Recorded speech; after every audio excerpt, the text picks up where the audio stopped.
You get all the evidence? Yep, we're dealing with a real piece of work here. Took a bite of a sandwich and put it back in the bag. Yeah, he's a real sick. Wait, what? And he thought I wasn't going to notice. What about the murder? This is a murder. A murder of a damn good sandwich. Oh my god.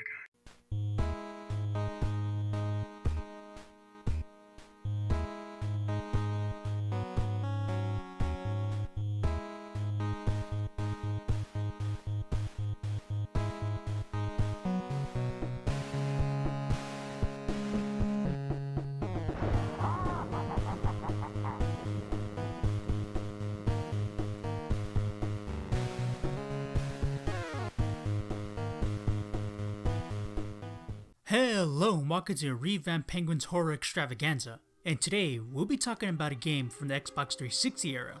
A game that was a launch title for the 360.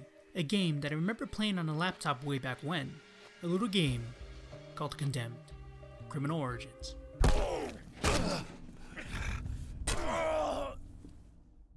Developed by Monolith Studios and published by Sega, Monolith was founded in 1994 by Brian Goebel, Brian Waite, Brian Bowman, Garrett Price, Jace Hall, Paul Renault, and Toby Gladwell.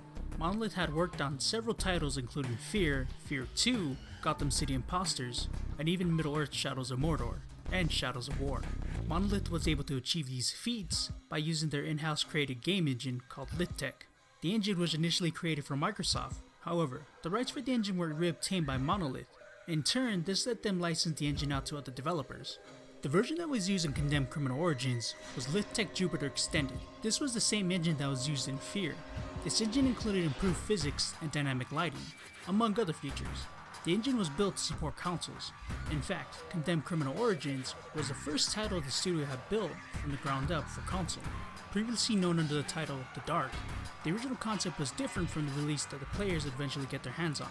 For one, the player character was called Agent Cross. As Cross, a player would go on investigations for the government. Cross did have the same psychic visions that Ethan had in the release game. He also had other abilities, such as being able to use straight up magic, like being able to teleport guns from enemies' hands to his own, or being able to break down doors with Force Blast. Even the forensic tools were different, that being some of the tools are lumped together, opposed to being separate like they were in the final release. There was also a 6-part point-and-click game that was available on the game's official site. This had players take control of Agent Mallory to track down a serial killer. Unfortunately, the site itself is no longer available. In 2005, Warner Bros. Studios announced a film that was to be released set in the world of Condemned. The film was called The Unforgettable. Kurt Sutter, who was a writer for The Shield, was set as writer, and Tarsem Singh was set to direct. Singh had worked on several projects, one of which was the 2000 film The Cell. Though the film was not set to be a direct adaptation, but a separate story to the game. The plan was to have the game introduce audiences to the universe of Condemned, then have the film released alongside the sequel game. The Unforgettable was to tell the story of a cop trying to catch a murderer, but during the course of his investigation, he soon realizes he's not from the Earth, and is soon embroiled in a war between aliens. So it was shaping up to be a very interesting one. Unfortunately, there hasn't been much news as of late, so it's safe to assume it may not be coming out. In 2008, Condemned Criminal Origins was added to a list of games that violated the German criminal code. This made it illegal to sell the game to an individual. However, it wasn't illegal to own or play the game in one's home. The list included the likes of Mortal Kombat 3, Dead Rising, Scarface: The World Is Yours, and Manhunt, among others. Condemned was released on Xbox 360 in North America on November 22, 2005, and in Europe December 2, 2005. On Windows in North America on April 11, 2006, and in Europe April 13, 2006. Reception for Condemned was decent, being praised for its atmosphere and melee-focused combat. And with that, let's take a look at today's game. I don't got all day here. Let's get a move on. SCU agent Ethan Thomas is the man with the mission, to hunt down and put criminals behind bars, even have the uncanny ability to see through the eyes of a killer. But when Ethan is trained for the murder of 2 police officers, he now has to clear his name and find the killer responsible.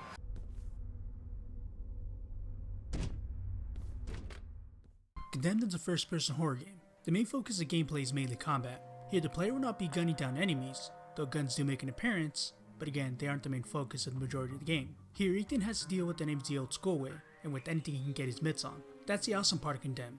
The player will have access to a myriad of weapons to swing at enemies, from 2x4s to pipes, to even locker doors, most of which can be ripped out of the environment.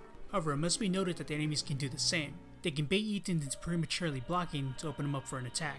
They will even run away and hide to attempt to ambush Ethan. These were things that I found very neat. The player will need to learn how to properly block attacks and read enemies to get the jump on them. Another cool thing is that on occasion, enemies will start to fight each other when prompted. This means Ethan can incite a fight among enemies and pick off whoever's left standing, something that can be very useful in group fights. There are also some weapons that can be used to find secret areas or items. Not only does the player have the ability to pull pipes on walls, but they also have a kick. This is used to get some breathing room from enemies.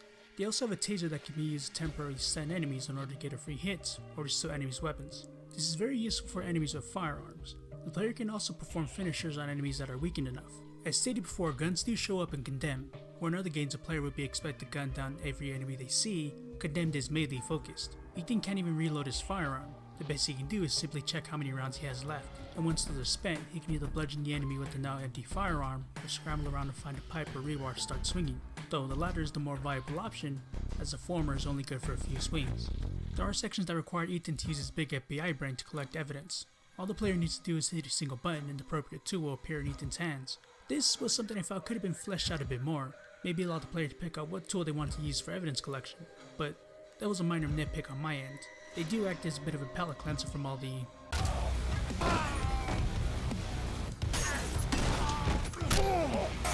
As far as bosses go, there are only 3. The first 2 are pretty easy. The final boss did give me a bit of trouble. On a side note, I highly recommend grabbing the fire axe that one of the other enemies are carrying. This makes the fight a hell of a lot easier. But the number of bosses wasn't too bad for a game like this.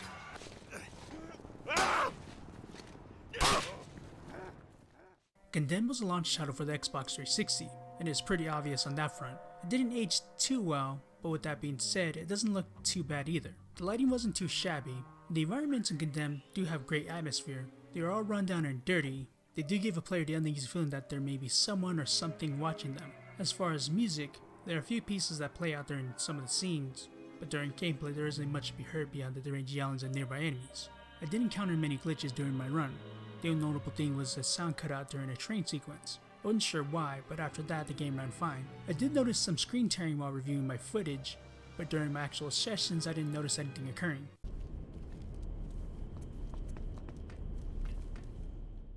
So, all in all, is this a game you need to go out and play?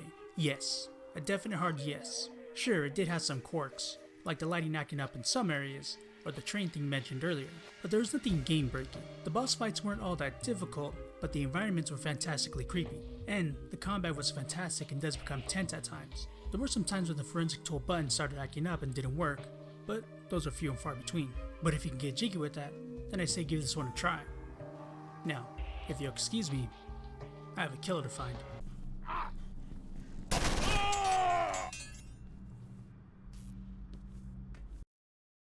Hey, welcome to the end of the video. I thank you for making it this far. This is the first episode of something I hope to do every October. Actually, this was something I've been wanting to do for quite some time now. I had this series before, but it was more of a let's play form years ago. I wanted to revive this series, but since this channel is more about reviews, I figured that I would do it this way, and here's the final result. The next game I'll be taking a look at will be a game that recently became a personal favorite. In fact, it's getting a remaster that will be coming out very soon. But until then, you know what to do. Spread the awesome, and I will see you next time.